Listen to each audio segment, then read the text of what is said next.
and welcome back to A Better World. This is your host, Mitchell J. Rabin, and we're very glad that you're joining us again today. Today we're going to have another very interesting show. We have the owner and founder of Aveda, Horst Rechelbacher, who's going to be our guest today, speaking about the work he's been doing in promoting the importance of plants and plant life for us, the therapeutic and aesthetic implications for human life, and what a relationship really can be with the entire plant world, and also we'll be speaking about what it is to create something we can refer to as conscious business. So Horst, welcome very much to the show. Thank you. It's a pleasure to have you. Thank you. Good, good. How is it that you initially, if you would give us a little background, got into what then became Aveda? What was your background?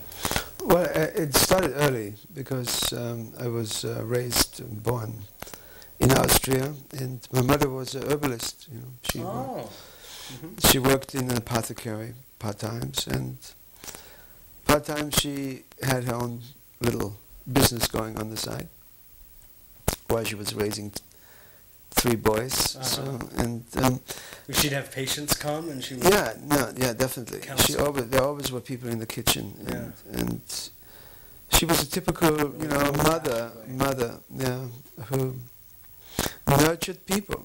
And I was raised by someone who was brilliant and excellent and totally committed to nurture. So I began. That's rare these days, but it's good. So I got my first dosage. A company kind of opened you up toward the world of plants. Not really. Subliminary obviously did. But consciously at that time it didn't, because it actually I thought my mother was dated and outdated. That is so. And I was looking more at modern, more aesthetic, material, opportunities to. And that's obviously when one comes like I did, post-war, born in 41, and one gets raised, in poverty, because we didn't have much as a family. Father was a shoemaker, came back from the war. So pretty much mother took care of things, and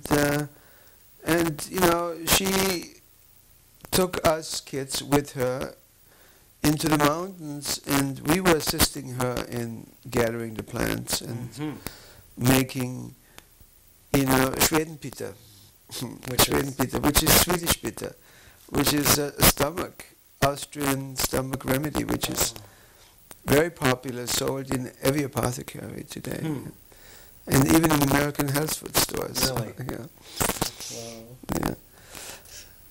So that was your background, and you had your eyes on probably life in the big city, where many people, because who were raised in a sense like that, were really looking for. They had more material values. They were looking, if anything, looking at healing, probably looking at modern medicine, which was making such a splash. Modern medicine was the thing. Becoming materially well off. Right. So definitely the 50s and 60s crisis. I in the 60s I moved to America,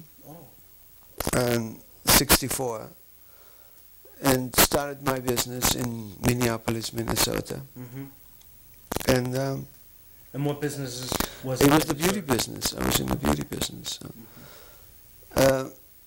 And I, worked for big companies, the Revlons, the L'Oreals of the world, and German companies, and freelance, traveled, did nice shows, photo sessions, and got caught up in the lifestyle. And my mother always said I had a weak,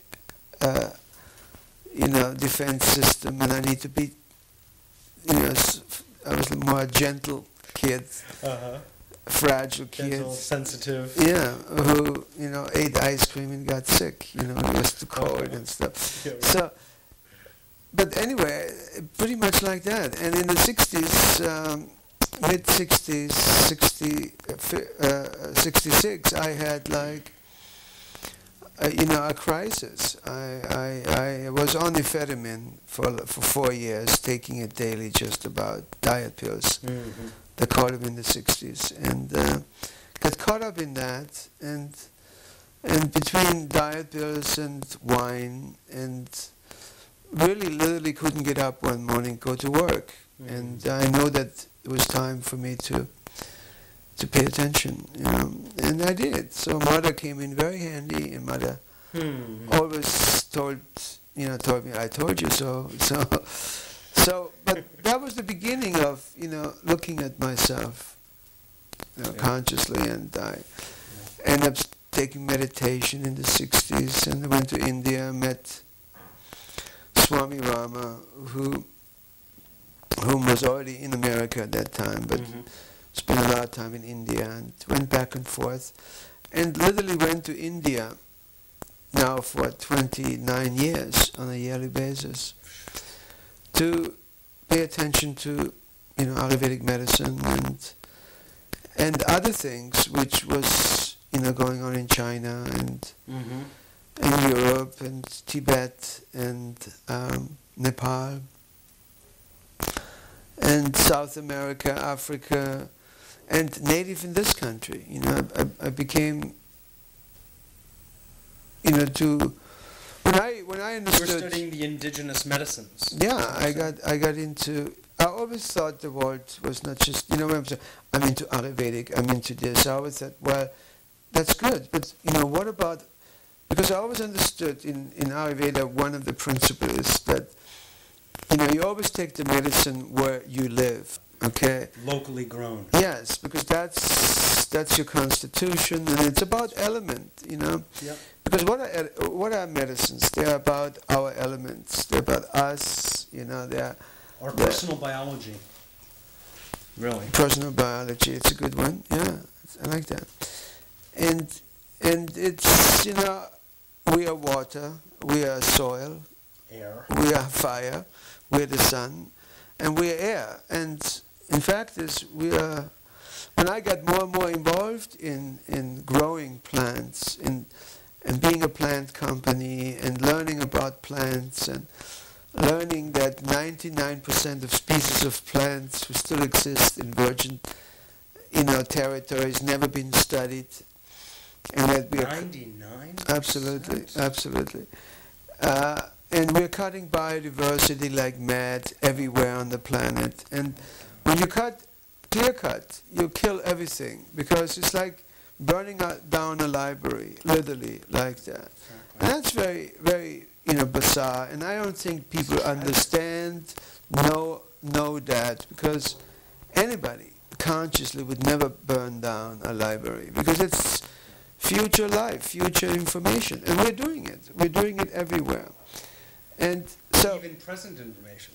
It's that we can't even access it today. Yeah, it's gone. Right. So then of course, when the soil gets polluted, or deteriorates, which it is now, deserts are growing, and then one knows that the water is interconnected with that, and the latest statistics say that a third of the water we have is about pure and drinkable, and that's minority of water which is pure, and that's getting worse. Right. Daily.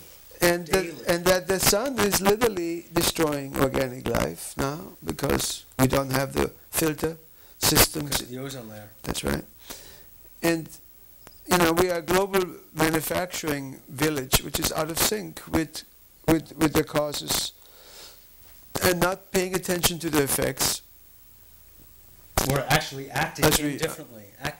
Acting like we don't know it. And maybe that's what it is. We just don't know it. Yeah.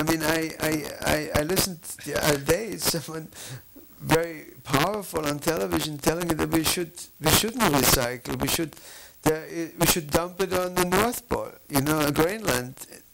We can dump things there for thousands of years, like 2,000 years, the man said. And I go like, what about the wildlife? What about, why not reuse? Why not getting into technology which is hydrogen, solar, and all that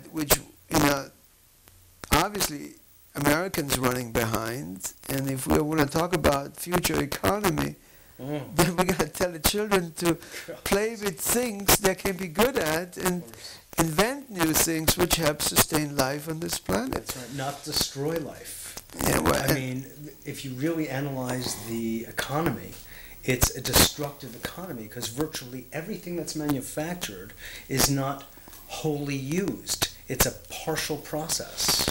And because it's not recycled, we end up with a ultimately destructive process that we're experiencing the effects of right now. Spiritual constipation. And we always suffer from that. Yeah. So. Yeah, that's right. What else is new? Exactly. What else is new? There's something one thing is in the mind and heart of man. One thing I think needs to be like really SOS. You know, it's really that, you know, oxygen, we're losing oxygen. In fact, we have lost half of our oxygen in the last 200 years. We went from 40% to 20%. And it has been measured as low as 12 in cities like Mexico City, Calcutta. Yeah, and that's really, you know, connected with, because plants exhale what we inhale. Right. And we are not a plant society, we are a petrochemical society. We are reproducing everything, and we are brainwashing the consumer with the word natural and saying this is natural, whereby there is no clarity what is natural. The consumer always thinks when the word natural is used that it's plants, as it comes from a plant material. But as opposed to synthetic. But to a chemist, natural is also petrochemical. Yeah. Because it is natural. It comes from the earth. But you know what is, you know, but how it interconnects with the element and how it interconnects with us, you know, it's really an issue. So that's why little companies like us, which are spit in the oceans, you know, just trying to make a little difference within our own range of customer and educate them and say, yeah, there is a difference. You know, there's a difference when plant materials are used and they're grown correctly. You know, there is not just a difference for the future, but there's a difference right now because you smell the difference, you can feel the difference. You know, it's something which I call really clear to me. It's really like, it has to do with spirituality, because to me spirituality is really bringing a balance between all living beings and systems. And if I can, you know, do my daily, you know, piece to do that, then I can feel spiritually active, or I can feel spiritually balanced even. And enriched, I would imagine. Yeah. Yeah. And that is the daily ritual, and that's really, you know, what work is all about. It's really about worship, you know, and that's a really good point. And we can do that, and I try to do that. You know, I try to be conscious about it. What is the? Could you perhaps articulate the underlying philosophy of Aveda that you have given it? Assist nature in function, rather than being a predator to nature. It's basically what the mission is, and you know, if you look at Aveda, we have about 600 employees, and we have a huge network of people who have affiliated their businesses with our business somehow. Yes. Which is conceptual salons, spas, hospitals, medical people, chiropractors, plastic surgeons who actively use our material now with their clients. And wonderful. You know, we are definitely globally, because we are in so many different countries now. And we source and we sell, and so it's very interesting how it works, and what's even more interesting is how people, you know, I really want to do the right thing, you know, but don't know how, don't know how to get involved quite, and This is a good point because we tend to think that people do the wrong thing in our estimation just because they are perhaps malevolent or thoughtless. They're not educated. No. They just don't know what. And it's not a and I believe that strongly because I can relate it to my own educational process. Mm-hmm. It's not something you being told. It's something you actually experience. So it's somehow experience. It's really profound knowledge, and that affects the heart in one way or the other. Right. Versus other information is not quite heart-based. Sure. Experience is definitely reaches the heart. And where are your plants grown? And I assume they're grown organically. Yeah, we're not growing everything organically because the amount we use is just not available. We have quantities of flowers, for instance. All our food products are definitely all organic. I mean, we have ventured out into vitamins now, into food supplements. That's organic. I see. Many of our aromatics are organic, but some seasons they're not available, so we have to go and get that which is not. Mm-hmm. So it's very difficult right now to be 100% organic. It's literally impossible unless your company has like 1 or 2 products. But we have, a lot of products. So they're plant-based, but they're not all organically grown plants. Mm-hmm. Do you have your own fields? Or do you... We contract with farmers. Yeah, we definitely, yeah. I mean, we have projects going in the Amazon with 2 tribes, for instance. Oh, yeah? Where we have taken... about 100 some acres, and totally took it from a deforested soil, which was totally clear cut. Yep. It was bare and brown and dry, and a few things you saw, a few green twigs growing, but basically the soil was pretty dormant.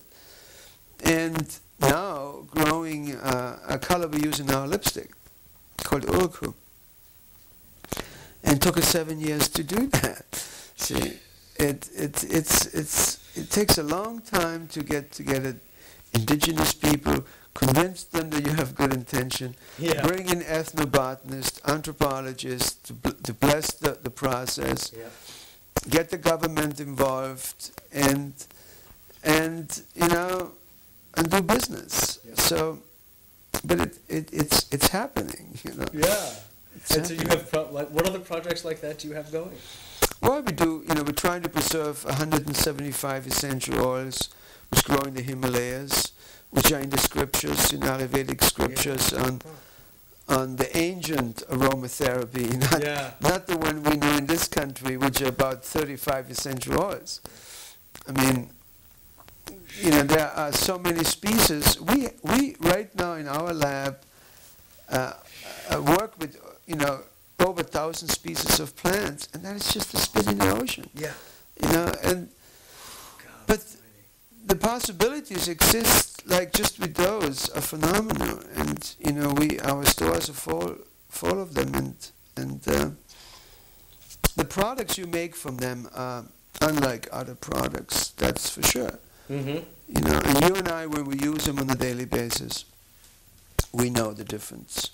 In fact, it's our subliminary knowledge, which I call the real knowledge, really knows the difference. And when you smell it, when you taste it, when you feel it, when even when you see it, and when you hear it, there's information there, which is profound information. Plants are really our life supporters.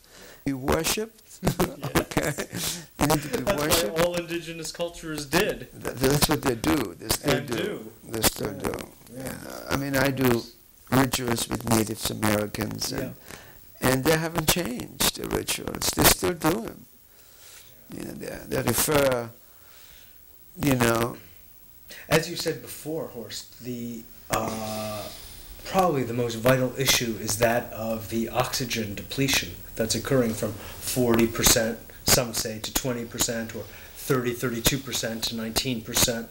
This represents such a rape of life, actually, is what it is. This is literally our lifeblood, air and water, without which we don't live. And it's funny because... Well, it's soil, water, air, and the sun. You know, I mean, those are the elements. These are the things, exactly. You know, and that's what all traditions, all medicines are based on. And worship and respect and revere.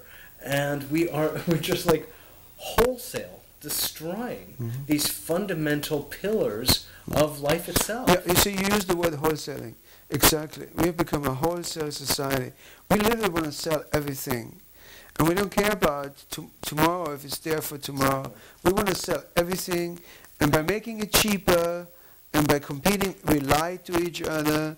And we're destroying, the future from our children. That's right.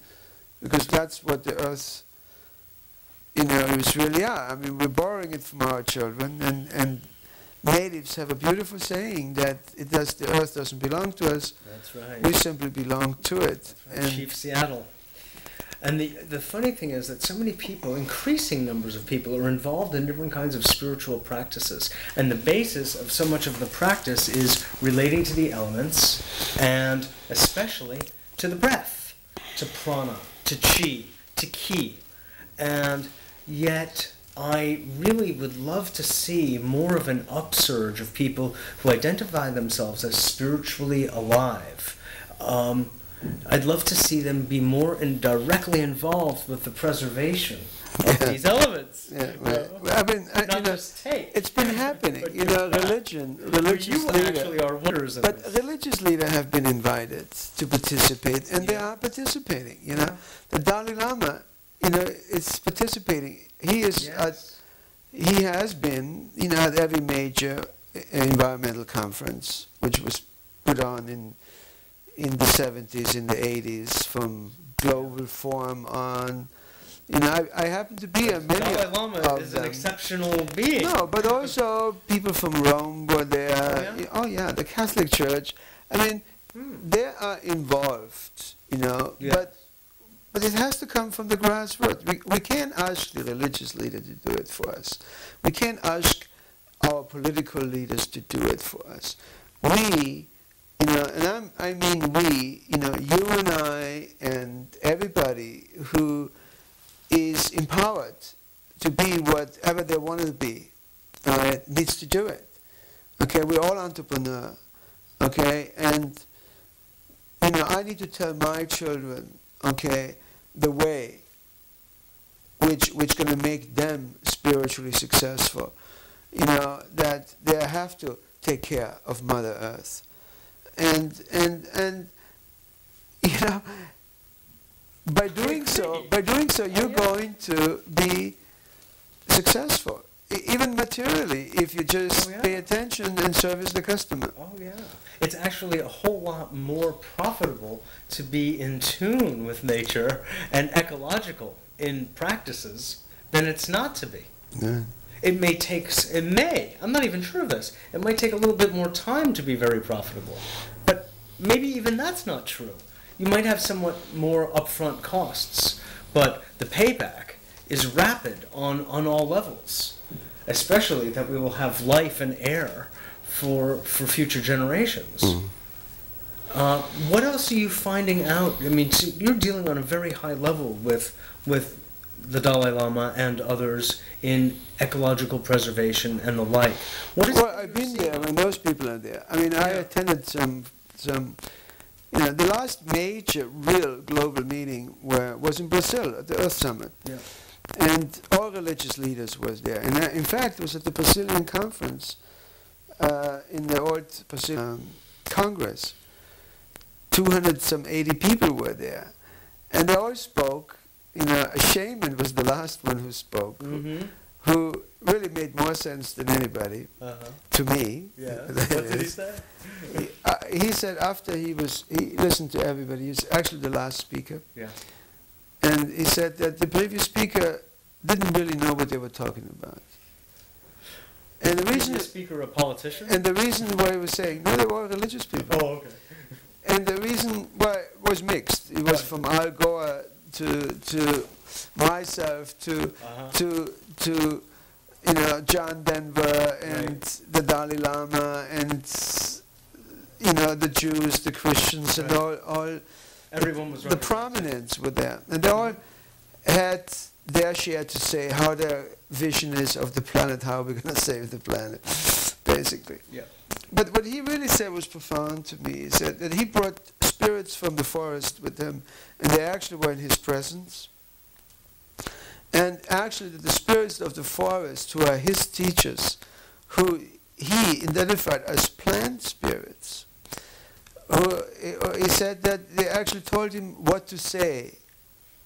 And it was not to offend anybody, but simply to say is that they no longer know what he's talking about, because that there is an information we have access to, we are not paying attention to, and that is the information to the plant kingdom and from the plant kingdom.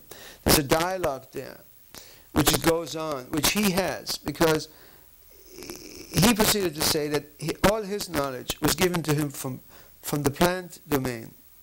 That's where he got it from. His healing power, his medicines were taught to him by plants, from plants, in dialogue.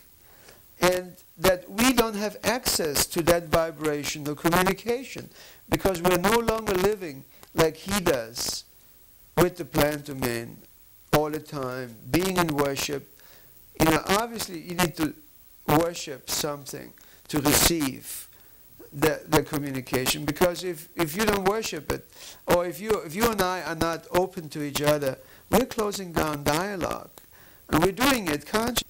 And by doing so, nothing happens between you and I, except our expectation, what you had for me and I had from you, and we probably talk about that to others, but no longer to each other.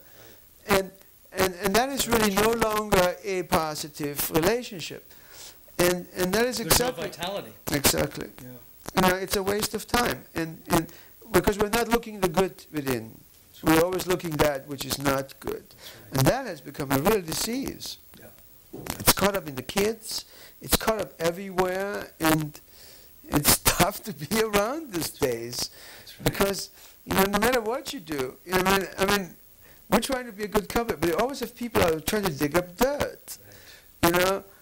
So, are we perfect? That's an astute, I really want to make note of this, because it's really an astute diagnosis of the kind of psychic proclivity we are manifesting these days as a culture. Yeah. And you see it all over, and it's sort of a complaint. It's something not good enough. Yeah, we all need to take at least 2-3 enemas a week. We all do. The enemas seems to be one. You hear that, everybody? Mahatma Gandhi used to... Essential oil enemas. Yeah, absolutely. Yeah. Which one would you suggest? A few drops of... You know what? I don't want to subscribe on the air essential oils. Okay. Because I'm not a medical doctor. I am. I have a degree in Ayurvedic medicine in India, but not in this country. But so I never do that. I never. Talk about that later. Because there are some people go out there and they probably would do it and probably would overdose, not use the right essential oil. And then they'll call me up. And then they call you up. Here's this guy from Austria with his accent. Where is he? And this enema didn't work very good. Yeah, but use plain water. Yeah, right. Mineral water. Purified. Distilled. Try coffee. Anyway.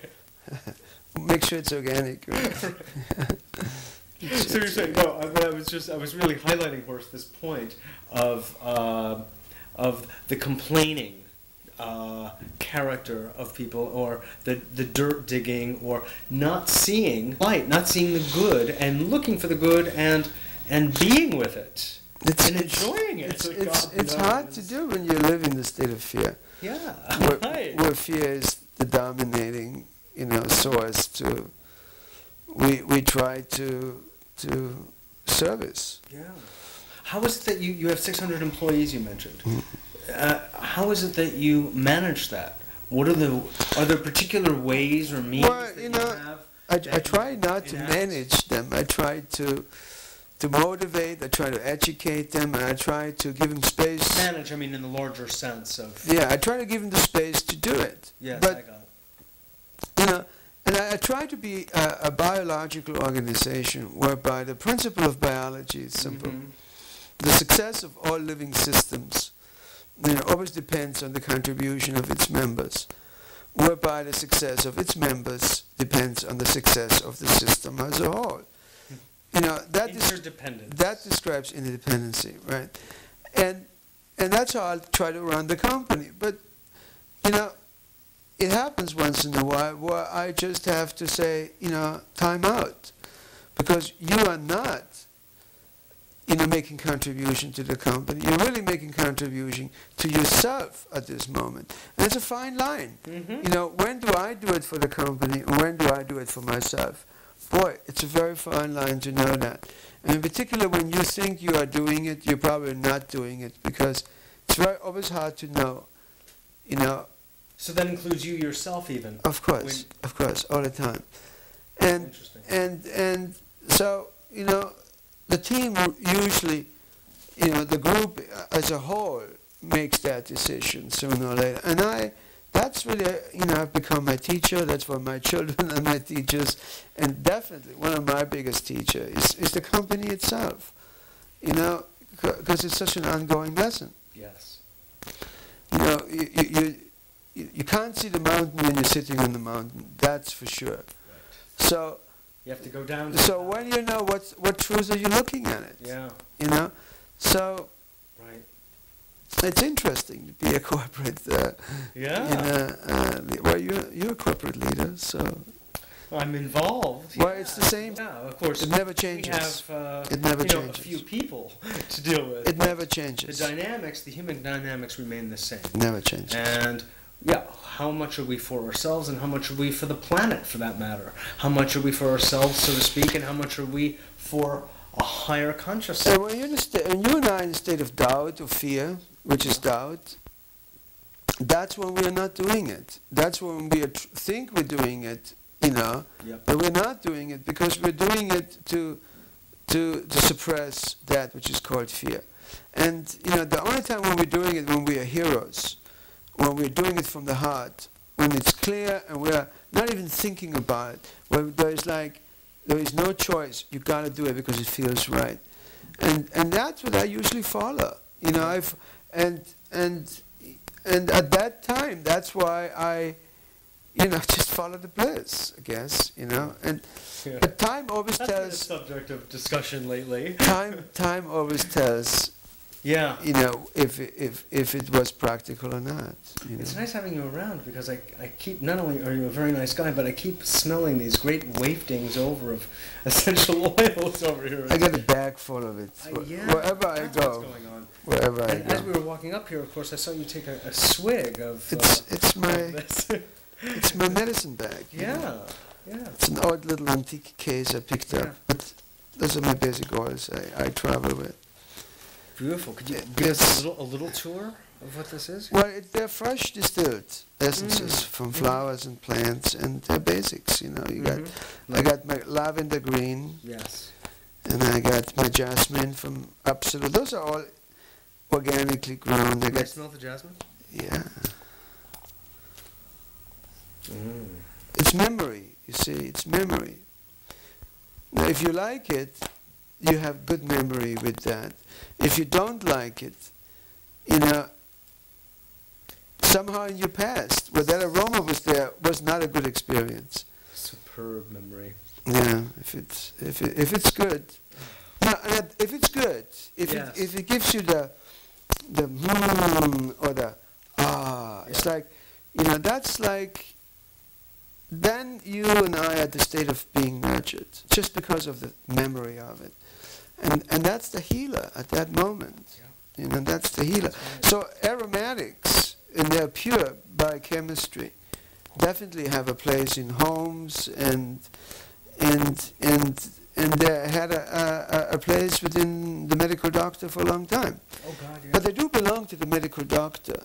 They belong to people like us, who are cosmetic people, because we can make great aesthetics, and there's no doubt that cosmetics ought to be made from foods who are digestible and Vegetables. provide good nutrients. It's a must. But they also belong to the medical healers, which are the medical doctors, the MDs, and I'm happy to know that a lot of brilliant medical doctors are now beginning to use complementary to their practice, to their standard ways, and integrated traditional pure plant chemicals which work and proven to be work, and definitely have a place in treatment. Well, they say, Horst, that aromatherapy was really predates even the use of herbs, or even food for that matter. Not really. And I don't know if it predates, but certainly I've heard that it does. Well, subliminary, we always have enjoyed nature's smell. From that point of view, maybe. That's right.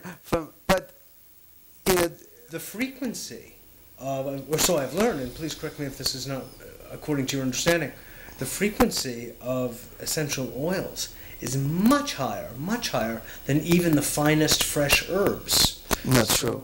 That's not true. When it's been measured in hertz. I mean, like if you take a concentration, because what is an essential oil? An essential oil is a distilled essences. Yeah. Okay, so it gets filtered through water. Water usually is the filter, and it gets through the water filter system through the vapor. And what comes through the vapor is an essential part. Definitely, you're going to have a higher. That's clear, because you're dealing with a higher concentration of it. So from that point, it would be absolutely true. Okay, so it's not the substance itself that will carry the higher frequency, it's the The concentration. concentration, absolutely. Okay. So have you used these oils for purposes of transforming consciousness? Yeah, I mean, deliberately. I've been using essential oil for 20, oh my God, longer than that. I was going to say 28 years, 29 years, where I actually been consciously working with them. But my mother used them before. My mother used to rub them in my chest, and so, yeah, of course, anything alters your consciousness the minute you identify with it, with nurtures, or if it doesn't nurture. Fear changes consciousness. Nurturing changes consciousness. I mean, upping it. Really. Well, that's what means upping it. Yeah. When you get nurtured, Yes. a massage, according to a brilliant researcher from Georgetown University, Dr. Candice Bird, that a massage given by someone who is centered well themselves, or has good intention, and gives a massage almost like a prayer, and to another person, Worship. that person is going to build neuropeptides, which are immune system building blocks, up to 3 weeks. So, yes, a touch can do that, a thought can do that, because it's all vibration. We're all vibration. Right. So in a sense, we are flowers. In a sense, we are flowers. Sometimes we close down, and sometimes we open up. Absolutely, and we're nurtured by the sun, and we breathe. Right. That's absolutely true. Candice Pert is also one of my heroes, by the way. Yeah. She did a lot to actually, unwittingly, but she supported the ancient wisdom of Chinese medicine, of each organ having its own center of intelligence. Right. And a different psychological function. Right. She's definitely Nobel Prize That's for sure. candidate. That's for sure. Yes. That's right. So give us a little more idea, if you would, of some of the projects that is occupying a lot of your time these days. Well, global expansion. We're opening a lot of flagship shops, stores, spas. I'm working with many different. You've got stores going and spas as two separate. I'm interested in self-renewal.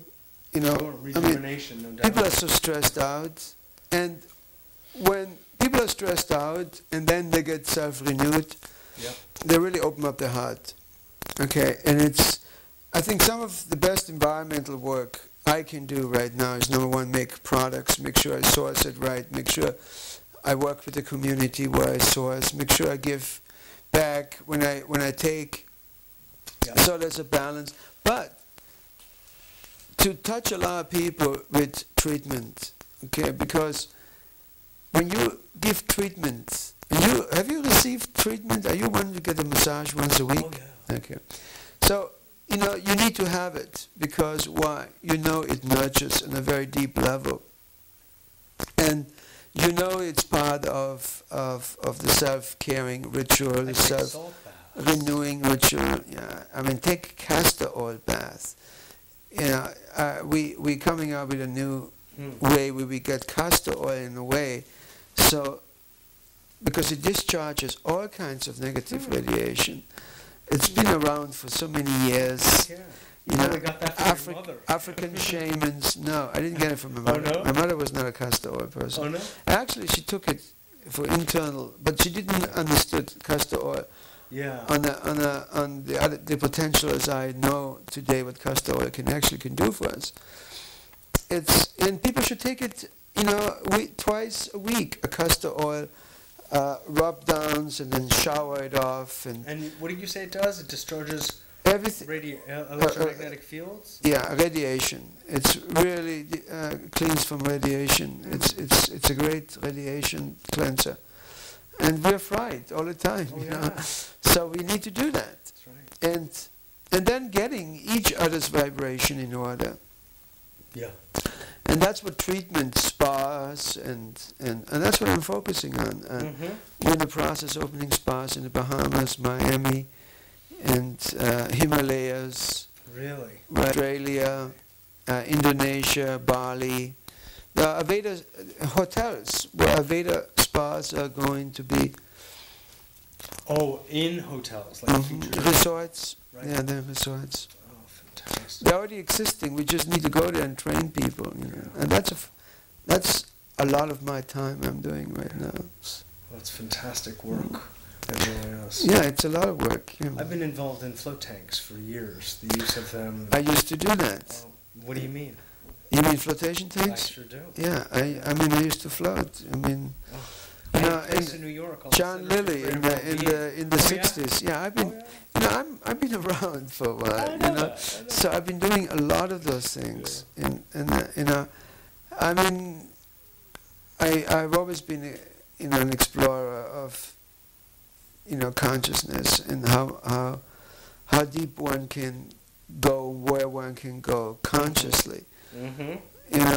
And so I have done, and I do, my daily practice of meditation.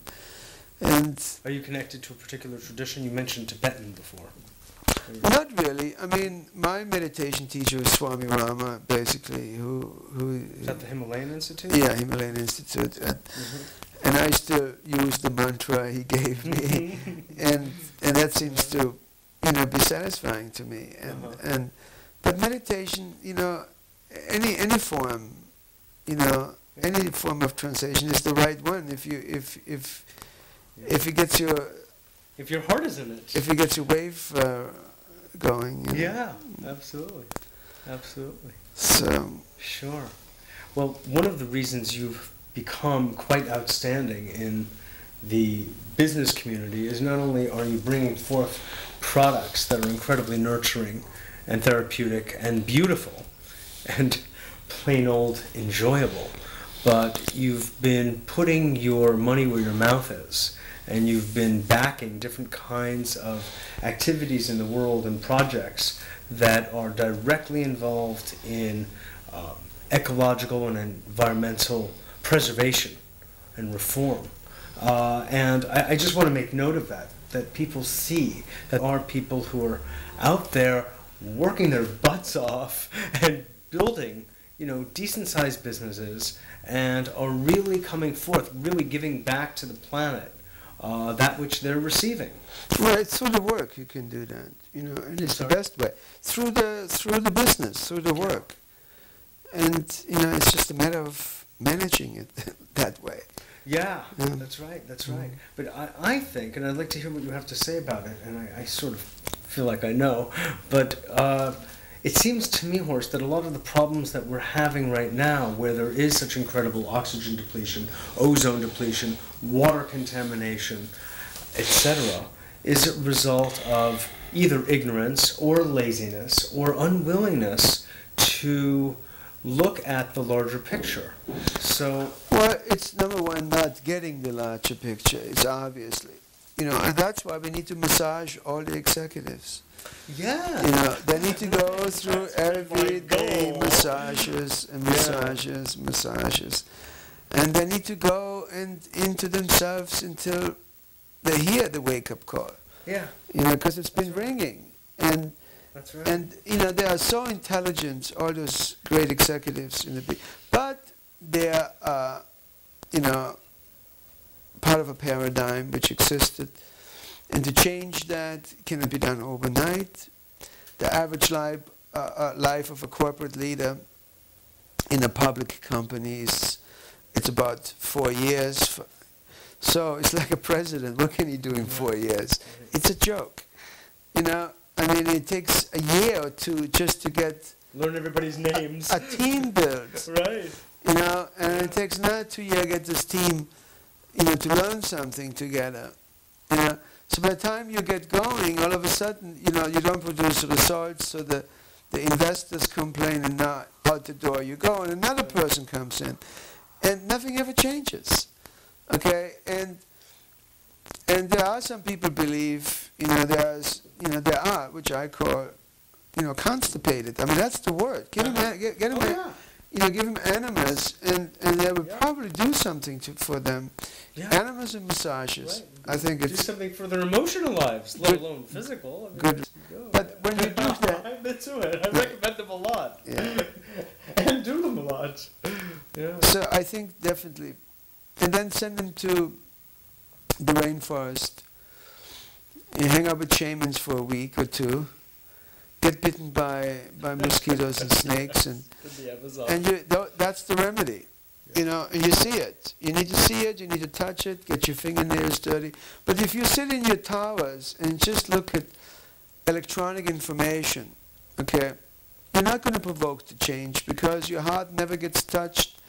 If it's being on top of the mountain. one of the reasons I do what I do is because what I have done, the rituals I have participated, Yes. the sweat lodges, watching the sun dances, watching and hearing, so many different brilliant people saying the same thing, it's for real. And you now need to roll up the sleeves. That's, bottom line. And that's what everybody needs to do. I have a thought that I'll run by you.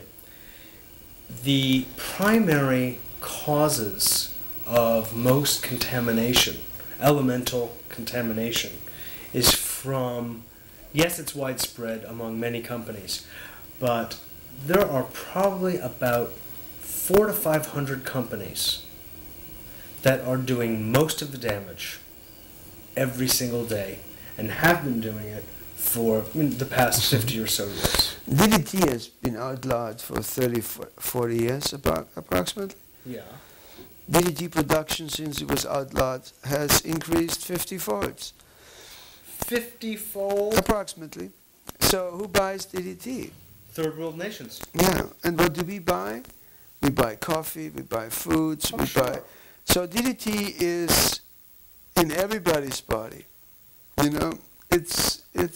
Oh yeah. I was in Australia speaking with medical professionals just a few months ago. Yeah. And they're finding DDT in people's blood in Australia. And, where does it come from? Well, it comes from, from consumer products, where it comes from. So, yeah, I mean, I don't, it's obviously,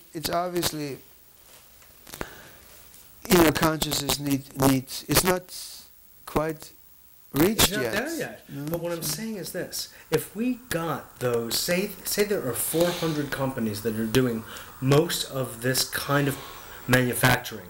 I mean, it's DuPont, Dow, Union Carbide. I mean, we could sit here and actually construct that list, most of it right now here between us.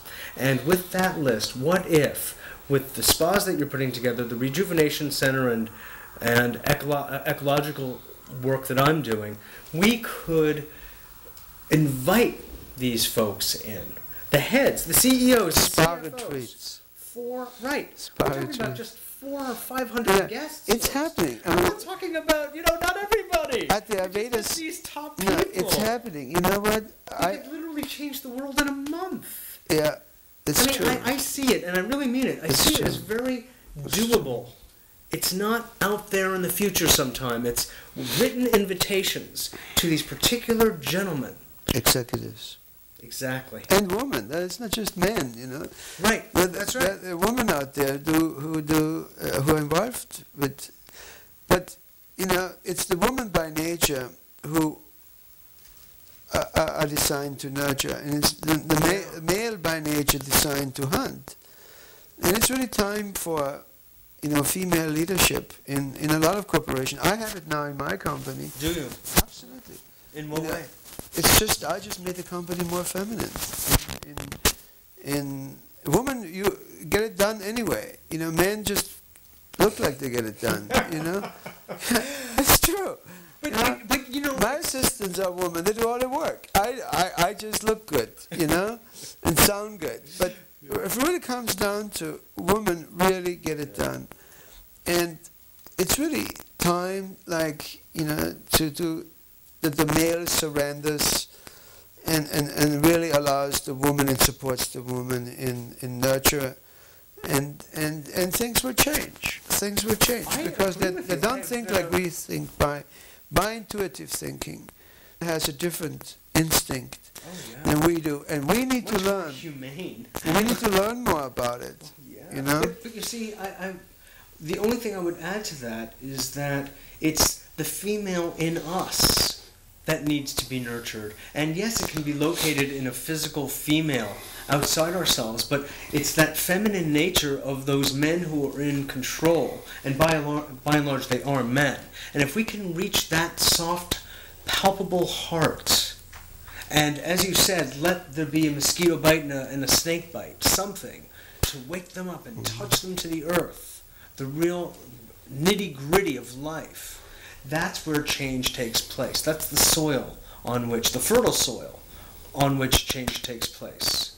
So, yes, of course it's great to have women in positions of power and all of that. I think it's most important for the feminine to be recognized as a principle, as an energy inside us. Because we're in denial. We live in denial.